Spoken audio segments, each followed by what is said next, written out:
ಅತ್ತ ಸಿದ್ದು ಡಿಕೆ ಚರ್ಚೆ, ಇತ್ತ ಒಕ್ಕಲಿಗರ ಶಕ್ತಿ ಪ್ರದರ್ಶನ.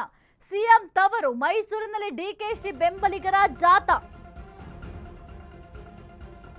ಅತ್ತ ಸಿದ್ದರಾಮಯ್ಯ ಡಿಕೆ ಶಿವಕುಮಾರ್ ಅವರು ಚರ್ಚೆ ಮಾಡ್ತಾ ಇದ್ರು, ಇತ್ತ ಒಕ್ಕಲಿಗರು ತಮ್ಮ ಶಕ್ತಿ ಪ್ರದರ್ಶನಕ್ಕೆ ಮುಂದಾಗಿದ್ರು. ಸಿಎಂ ತವರು ಮೈಸೂರಿನಲ್ಲಿ ಬೈಕ್ ಜಾಥಾ, ಡಿಕೆಶಿ ಪರ ಬೆಂಬಲಿಗರು ಅಭಿಮಾನಿಗಳಿಂದ ಬೈಕ್ ಜಾಥಾ. ಡಿಕೆಶಿ ಸಿಎಂ ಮಾಡುವಂತೆ ಒತ್ತಾಯಿಸಿ ಬೈಕ್ ರ್ಯಾಲಿಯನ್ನ ಮಾಡಲಾಗಿದೆ.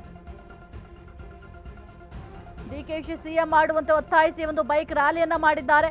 ಒಕ್ಕಲಿಗರು ಶಕ್ತಿ ಪ್ರದರ್ಶನಕ್ಕೆ ಮುಂದಾಗಿದ್ದಾರೆ. ಅದು ಕೂಡ ಸಿಎಂ ತವರು ಜಿಲ್ಲೆ ಮೈಸೂರಿನಲ್ಲಿ ಈ ಒಂದು ಜಾಥಾವನ್ನ ಮಾಡಲಾಗಿದೆ. ಡಿಕೆಶಿ ಪರ ಬೆಂಬಲಿಗರು ಅಭಿಮಾನಿಗಳು ಬೈಕ್ ಜಾಥಾವನ್ನ ಮಾಡಿದ್ದಾರೆ. ಡಿಕೆಶಿ ಸಿಎಂ ಮಾಡುವಂತೆ ಒತ್ತಾಯಿಸಿ ಒಂದು ಬೈಕ್ ರ್ಯಾಲಿಯನ್ನ ಮಾಡಲಾಗಿದೆ.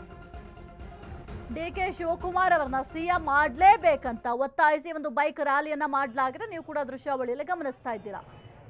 ಸಿಎಂ ಸಿದ್ದರಾಮಯ್ಯ ಅವರ ತವರು ಜಿಲ್ಲೆ ಮೈಸೂರಿನಲ್ಲಿಯೇ ಈ ರೀತಿಯಾಗಿ ಜಾಥಾವನ್ನ ಮಾಡ್ತಾ ಇರುವಂಥದ್ದು. ಡಿಕೆ ಶಿವಕುಮಾರ್ ಅವರ ಬೆಂಬಲಿಗರು ಅಭಿಮಾನಿಗಳು ಈ ರೀತಿಯಾಗಿ ಜಾಥಾವನ್ನ ಮಾಡಿದ್ದಾರೆ. ಜೊತೆಗೆ ಘೋಷಣೆಯನ್ನು ಕೂಡ ಕೂಗ್ತಾ ಇದ್ರು. ಡಿಕೆ ಶಿವಕುಮಾರ್ ಅವರು ಸಿಎಂ ಆಗಲೇಬೇಕು ಎಂಬ ಒತ್ತಾಯವನ್ನು ಕೂಡ ಮಾಡ್ತಾ ಇದ್ದಾರೆ. ಒಂದು ಕಡೆ ಸಿಎಂ ಸಿದ್ದರಾಮಯ್ಯ ಮತ್ತು ಡಿಕೆ ಶಿವಕುಮಾರ್ ಅವರು ಶತಾಯ ಗತಾಯಗೆ ಏನು ಗೊಂದಲಗಳಿದ್ದಾವೆ ಅದೆಲ್ಲದಕ್ಕೂ ಕೂಡ ತೆರೆ ಎಳೆದ್ರೆ ಸಾಕಪ್ಪ ಅನ್ನಂಗೆ ಆಗಿದೆ. ಯಾಕೆಂತಂದ್ರೆ ಹೈಕಮಾಂಡೇ ಸೂಚನೆ ಕೊಟ್ಟಿರೋದ್ರಿಂದ ಈ ಒಂದು ಗೊಂದಲಗಳಿಗೆ ತೆರೆ ಎಳಿಬೇಕಾಗಿದೆ.